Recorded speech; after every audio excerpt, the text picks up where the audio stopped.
सामाजिक विषमता के दूसरे प्रश्न पे हम आगे बढ़ते हैं। व्यक्ति या समुदाय, हमने अभी इसकी बात करी है। व्यक्ति या समुदाय कैसे प्रिविलेज और अनप्रिविलेज ग्रुप के बीच की खाई को कम करने में ब्रिज का काम कर सकते हैं। अभी हमने थोड़ी देर पहले ये बात करी कि नारी लेडी गर्ल्स को, महिलाओं को रिस्पेक्ट देने के लिए we have to start the thinking, the भाव from the individual level. I think ये उसी से जुड़ा हुआ प्रश्न है कि प्रिविलेज और under privilege. I think privilege हम सिंपल तरीके से बोलते हैं जिनके पास सभी तरह के संसाधन हैं जीवन को जीने के लिए, मॉडर्न फैसिलिटीज हैं। और अंडर प्रिविलेज हम उन्हें बोलते हैं जो आज बहुत स्ट्रगल कर रहे हैं, जिनके पास बेसिक संसाधन भी नहीं है, जरूरतों के संसाधन भी नहीं है अपनी दिनचर्या डे टू डे नीड्स को फुलफिल करने के लिए। उस खाई को कम करने के लिए व्यक्ति या समुदाय किस तरह से आगे आ सकते हैं और क्या रोल उनका है सोसाइटी में इसको कम करने के लिए? एज एन व्यक्ति जब हम बात करते हैं तो उसमें मैं सबके लिए बात करूंगा।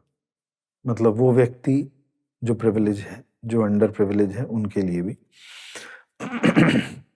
जो प्रिविलेज है उसके मन में ये भाव होना चाहिए कि वो अपनी भौतिकता को, जो भौतिक संपदा उसके पास है, उसका प्रदर्शन बहुत खुले रूप में होने से अगर रोक सकता है तो वो रोक ले, जितना भी रोक सकता है। आज क्योंकि मोबाइल युग है तो बहुत ज्यादा रोकना तो मुश्किल है, मगर फिर भी उसे कंट्रोल तो किया जा सकता है। देखने के बाद जो है ना वो भाव बदलते हैं। और जो अंडर प्रिविलेज हैं उनसे मेरी एक ही प्रार्थना है कि अंडर प्रिविलेज कोई नहीं है। वास्तव में है क्या, परमात्मा ने तो सबको प्रिविलेज दिया, मगर अगर हम अंडर प्रिविलेज हुए किसी भी वजह से तो उसके पीछे कोई ना कोई कारण तो हम ही हैं, तभी ऐसा हुआ। मगर उसमें भी एक भाव हमेशा ध्यान रखने का है कि हम अपने व्यवहारों को देखा देखी खराब ना हो। एक बार हम भोजन की आवश्यकता की बात कर रहे थे। भोजन की आवश्यकता इतने से पूरी होती है, रहने सहने की सामान्य आवश्यकताएं इतने से पूरी होती हैं, मगर हर व्यक्ति इच्छा तो इतने की लेके बैठ जाता है।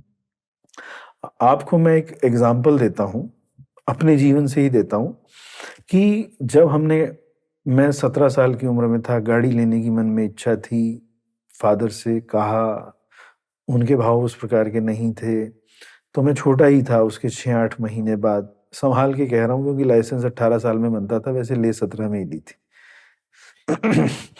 तो गाड़ी ले ली, बहुत रिक्वेस्ट की, बड़े प्रेम से, माता पिता हैं, प्रेम हुआ, ठीक है भाई कह रहा है तो ले लेते। आ गई, वो फिएट थी। अब उस फिएट को आए हुए लगभग 1.5 साल हुआ होगा, 2 साल, मारुति 800 लॉन्च हो गई। अब वो भारी, जब उसमें बैठो तो बैठ के देखा तो उसके बाद बेचैनी सी हुई अंदर से मन को, अब वो नहीं वो चाहिए, तो वो ले ली। अब वो ले ली के बाद मन शांत हो गया क्योंकि उस वक्त मॉडल्स नहीं आ रहे थे, वो वहीं तक रुकी हुई थी बात। आपने सब याद होगा आपको वो सब कुछ। उसके बाद वो एक जेन उन्होंने दी, उसके बाद esteem the, but time frame में डिफरेंस था और सब कुछ व्यवस्था थी, मन स्थिर रहा, इतने तक बात रुकी रही। उससे ऊपर जो आती थी वो बहुत अल्ट्रा लग्जरी थी, तो ध्यान ही नहीं जाता था। हमारी अप्रोच में इतना ही लगता था, तो हमें लगता था वो ठीक है। अब उसके बाद मन फिर बेचैन होता है जब अब आज इतनी वैरायटी है, लोन की फैसिलिटी है, बुद्धि यहां तक कई बार काम नहीं करती कि व्यक्ति ये बोलता है कि डाउन पेमेंट तो इतनी ही देनी है, इंस्टॉलमेंट इतनी चली जाएगी, वो कैलकुलेशन ही नहीं कर रहा है। ये सब भावों की विकृति है, डिसमैनेजमेंट ऑफ लाइफ में के स्वरूप में खड़ी हो जाती हैं ये सब बातें। मतलब मैं ये भी नहीं कहता कि बीमारी के लिए धन को रोका जाए, इकट्ठा किया जाए, बिल्कुल गलत भाव है। हम बीमार होने का भाव ही ना रखें, ये होना ही नहीं चाहिए। मगर ऐसी भी व्यवस्थाओं की तरफ ना जाएं तो इंडिविजुअली, जो आपने अभी क्या शब्द इस्तेमाल किया, प्रिविलेज और अंडर प्रिविलेज, अंडर प्रिविलेज कोई नहीं है। और ये चक्र है पूरा जो घूम रहा है, एक के बाद एक खड़ा हुआ दिखता है। और आपने ये भी देखा होगा कभी कि जो बिल्कुल टॉप लेवल पे कई बार नजर आता है कि इसने अपनी 50% एसेट जो है वो डोनेट कर दी। तो धन का महत्व बहुत ज्यादा नहीं रहता एक स्थिति के बाद, और अंडर प्रिविलेज कोई नहीं है। वास्तव में ये वर्ड भी मुझे बहुत अच्छा नहीं लगता, मगर व्यवहारिक रूप से लेना तो होगा ही। तो हम इन सब बातों का ध्यान रखें। अंडर प्रिविलेज कोई नहीं है, बट जिनको भी हम कह पा रहे हैं उन सबको ये ध्यान जरूर रखना चाहिए कि अगर हम अपनी व्यवस्था को एक स्तर तक ठीक बना के चलें तो फिर भी स्थितियां शांत रह सकती हैं, मन में कष्ट कम होगा। दूसरी बात अब आती है इसमें समुदाय की बात, यानी प्रिविलेज और अंडर प्रिविलेज में एज एन पर्सन और एज एन सोसाइटी या एक समुदाय के स्वरूप में हम क्या व्यवस्था दे सकते हैं। जितना भी हमारे देश में इस प्रकार का इंडस्ट्रियलिस्ट हैं या बड़े व्यापारी घराने हैं या वो सब हैं, अगर वो सब एक व्यवस्था पर ध्यान दें कि वो कोई भी इस प्रकार का व्यापार जो एक आम जन को चोट पहुंचाता है उसको अलग स्वरूप में करने का भाव रखें, न कि उस स्वरूप में कि डायरेक्ट चोट वहां पर पहुंचे, जो पिछले लगभग 8-10 वर्षों से बढ़ता चला जा रहा है।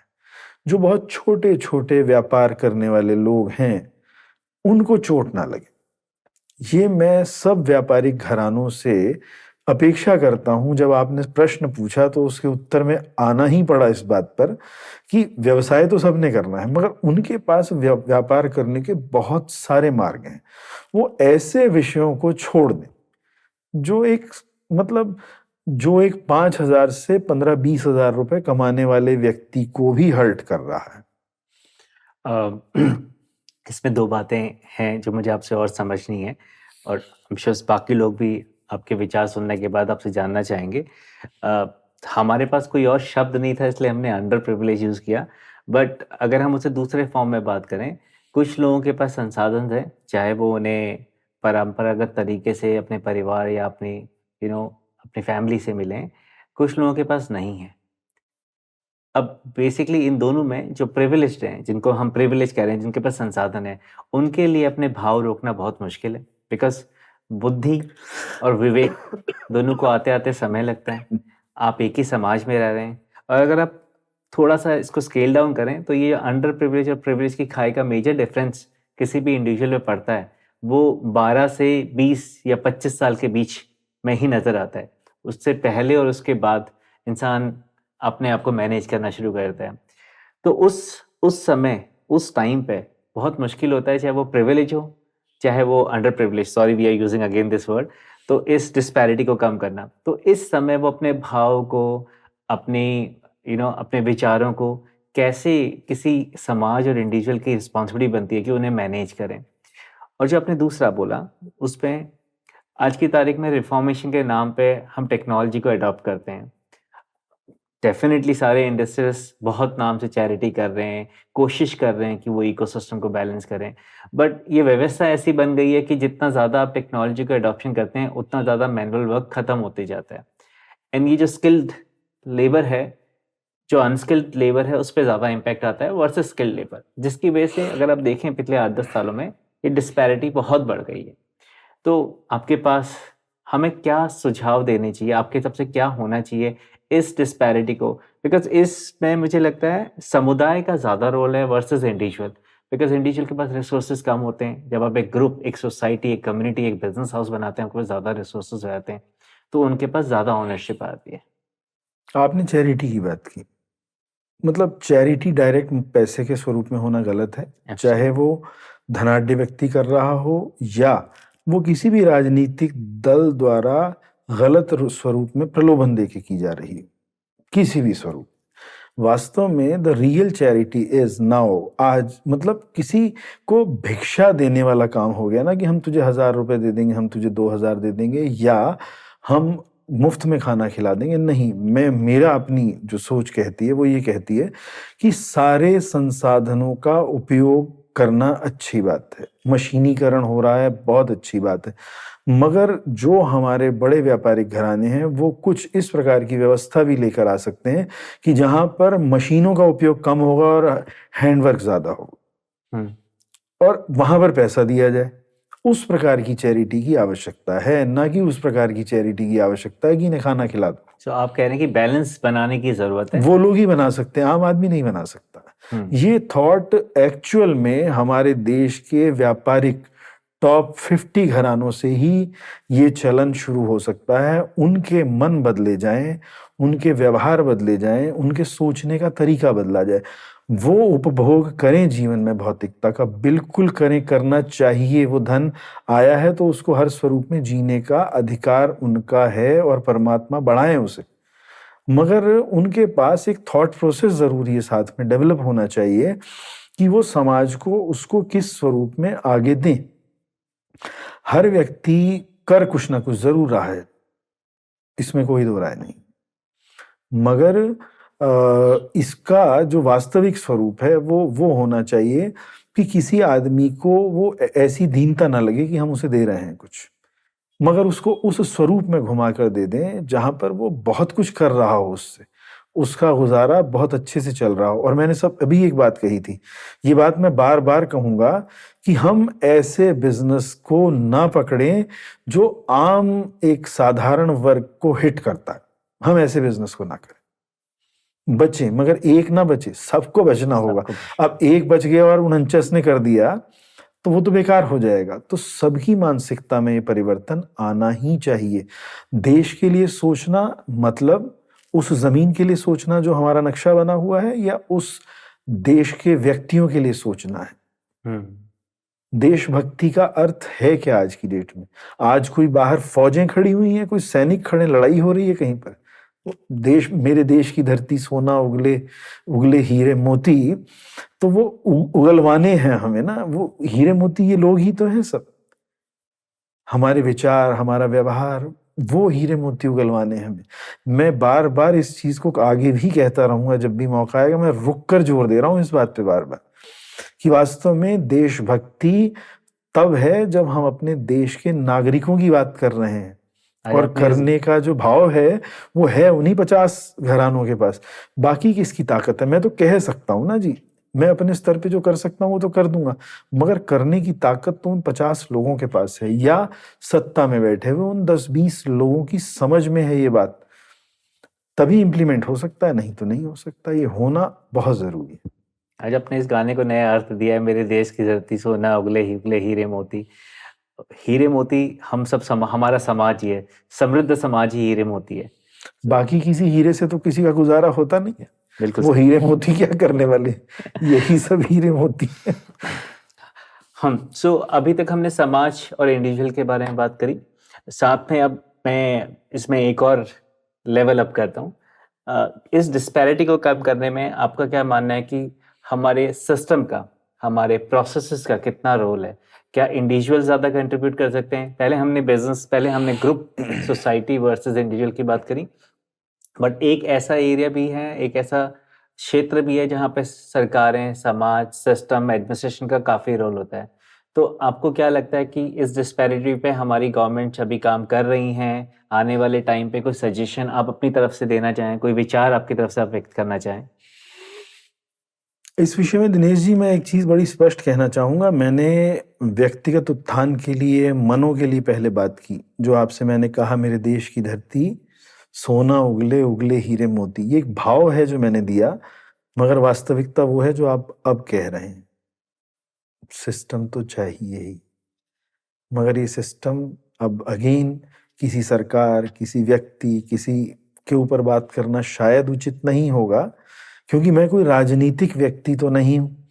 मगर ये बात आप भी बेहतर समझ सकते हैं कि सिस्टम के बिना तो कोई काम होता ही नहीं। जहां के सिस्टम जितने अच्छे हैं, वहां पर व्यवस्थाएं उतनी सुचारू रूप से चलती हैं। हमारे देश में हर सिस्टम की जो व्याख्या है ना, वो 2 स्वरूप में हो जाती है या 3 स्वरूपों में हो जाती है। एक ही बात के लिए, एक सामान्य व्यक्ति के लिए वो सिस्टम अलग तरीके से काम कर रहा है, और दूसरे के लिए वो अलग तरीके से काम कर रहा है। तो वो सिस्टम थोड़ी है, वो तो सिस्टम का वो क्लिच है। क्या कहते हैं, क्लिंच ही बोलते हैं कुछ, क्या कहते हैं, मुझे कुछ ऐसा ही है कि वो है जो हम ही ने फंसाया है और फंसा दिया। अब करते रहो आप जो भी है। किसी भी व्यवस्था में आप चेक कर लीजिए। बहुत स्पष्ट रूप से कहना अभी मुझे उचित नहीं लगता, मगर ये हर कोई समझ सकता है कि कोई भी सिस्टम बनता है उस 2 या 3 तरीके से, अलग अलग समाज के ऊपर अलग अलग तरीके से वो इम्प्लीमेंट हो रहा है। मतलब एक काम को एक सामान्य व्यक्ति अगर करता है तो वो डरता रहता है, उसको रात को नींद नहीं आती, वो सोचता है बहुत बड़ा अपराध हो गया। और उससे हजारों गुना बड़े स्तर पर जब कोई नेता करता है तो वो आराम से सोता है। वो ऐसा लगता है जैसे उसका अधिकार क्षेत्र है। ऐसा है या नहीं? हाँ बिल्कुल है। अधिकार क्षेत्र है उसका। आप मुझे एक बात बताइए कि मतलब ये कैसी व्यवस्था है? इसका मतलब अभी आपने क्या बोला, वो 2 वर्ड थे ना जिसमें प्रिविलेज और अंडर प्रिविलेज, मैं अभी उस पे आने ही वाला था कि आप मेरी ही बात को यहाँ पे बोल रहे हैं पर अलग शब्दों का इस्तेमाल करते हुए, तो क्योंकि वो नेता प्रिविलेज है, अलग से नेता, वो इंसान प्रिविलेज है, वो अनप्रिविलेज है। मतलब उसमें जरूरी नहीं है कि हम नेता वर्ड भी कहना गलत होगा। मतलब आई एम टॉकिंग अबाउट उस तरीके की ताकतों के लिए जिनके ऊपर सिस्टम भी हाथ नहीं रखता, और रखता भी है तो बड़े सॉफ्ट जोन में रखता है। और जब वो एक अंडर प्रिविलेज से बात करता है तो 1,000 रुपए की चोरी के लिए, मैं एक एग्जांपल आपको देता हूं कि घर में किराएदार रखा होना चाहिए। जब रखा होता है तो उसकी जो इंफॉर्मेशन है वो पुलिस स्टेशन में होनी चाहिए। बहुत ही सही व्यवस्था है। एक व्यक्ति के यहाँ कोई किराएदार आया 10 दिन पहले, 15 दिन पहले, और उसने उसको कहा ठीक है तू आ जाओ। अगले ही दिन कोई ऐसी घटना हुई कि वो चला गया 15 दिन के लिए बाहर। अब वो 16वें दिन आता है तो आते ही वहां पर चेकिंग करने वाले आ गए और उसका चालान काट दिया कि आपने इसकी रिपोर्ट नहीं की कि आपने ये किराएदार रखा हुआ है। और वो 10,000 रुपए जब उसके ऊपर पेनल्टी पड़ती है तो मेरे आगे आके मुझे कहता है कि मुझे 10,000 रुपए चाहिए भैया, मैं तो ऐसा हो गया, ये हो गया, वो। तो मैं कहता हूँ भाई ठीक है दे दो, आप करो, तो जो भी करना है तो करना ही है। मगर वो बहुत कम पैसे कमाने वाला आदमी, उसको 10,000 देने पड़ रहे हैं तो उसको बड़ा दर्द हो रहा है, वो बहुत कष्ट में है। वो उन 15 दिनों के लिए गया भी कहाँ था, वो भी एक बड़ी अलग सी बात है। तो अब ये सिस्टम कैसा है? ये किस प्रकार का सिस्टम, ये किस प्रकार की पेनल्टी है? उसमें 10,000 रुपए लेने से क्या अगर वहां पर कोई गड़बड़ हो जाती तो वो ठीक तो नहीं होगी, मगर पेनल्टी तो हर चीज पे रखी जाएगी। मगर 10,000 रुपए उसके लिए जिसने 2,500 में कमरा दिया। कौन लोग हैं, कौन सा सिस्टम है? बनाने से पहले सोचना चाहिए। ये बहुत दुख का विषय है कि हमारे देश में जो भी सिस्टम बनते हैं वो वास्तव में 3 लोगों के लिए बनते हैं। एक सामान्य व्यवस्था, आमजन, एक धनवान व्यक्ति और एक पहलवान व्यक्ति। धनवान के बाद पहलवान आता है, तो पहलवान व्यक्ति, उसके पास सब कुछ होता है। पहलवान यानी साम दाम दंड भेद सब उसके पास व्यवस्था है। तो वो 3 लोगों के लिए बनते हैं। मतलब सिस्टम एक ही बनता है, 3 तरीके से इंप्लीमेंट होता है।